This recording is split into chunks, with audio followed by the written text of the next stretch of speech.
Hey guys, welcome back to the Nomadic Foodie. Today I am sharing tips on saving money while visiting the Florida Keys because as we know, the Florida Keys can be pretty expensive. But here are just 5 quick tips so you can save a little money on your Florida Keys vacation. So number 1, if you are visiting a national park, do your research and see if you can exit and enter the park again. So we know that at least for BAHIA Honda State Park in Big Pine Key and John PENNEKAMP Coral Reef State Park in Key Largo, as long as we had our receipts from that morning, we could leave the park and get a really good meal somewhere and then come back. So that way you wouldn't have to pay for an expensive sandwich, at the park, or you don't have to just eat picnic food. You can actually leave the park, have a really nice meal, and then come back and keep enjoying the park that you paid to enter. So that's a really good way to save money at no extra cost. Another tip to save money on your Florida Keys vacation is when you look for a hotel, or if you're looking for like a vacation rental, make sure you get a place with a small kitchen or at least a mini fridge and coffee maker so you can make your own breakfast. So you can make things like oatmeal or bagels or even a protein smoothie, because eating out can really add up. So if you have a kitchen, you can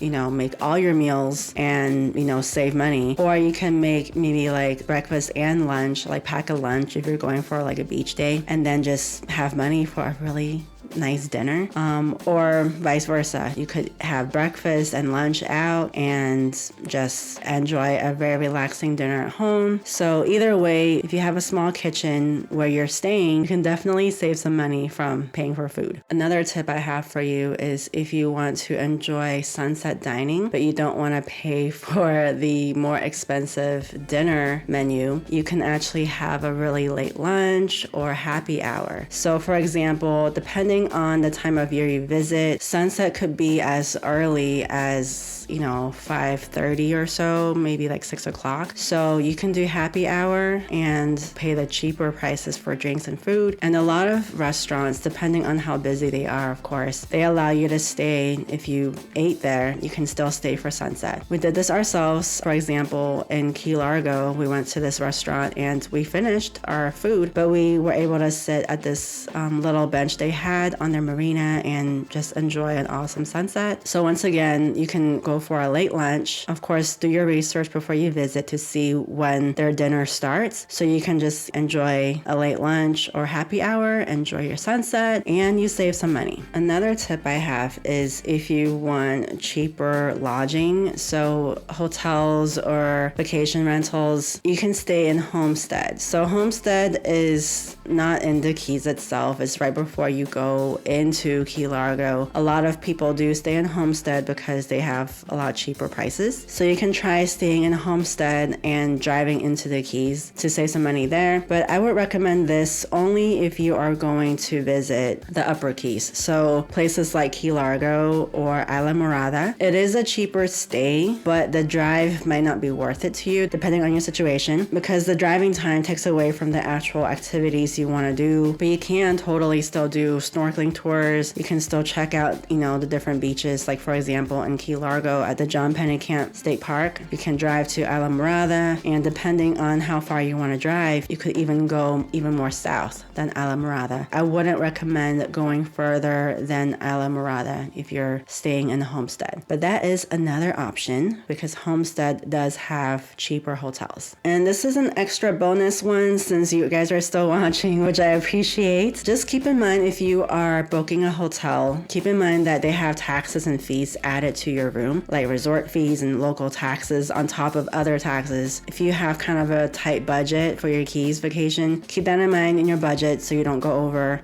because they do have resort fees and different taxes for the hotels. All right, there you go, guys. I hope that these little tips will save you some money on your vacation in the Florida Keys. If you are new here, my name is Kat. I am the Nomadic Foodie, and I do travel guides and food guides around Florida. So if you want to see more of where to go and where to eat in Florida, please subscribe and stay tuned.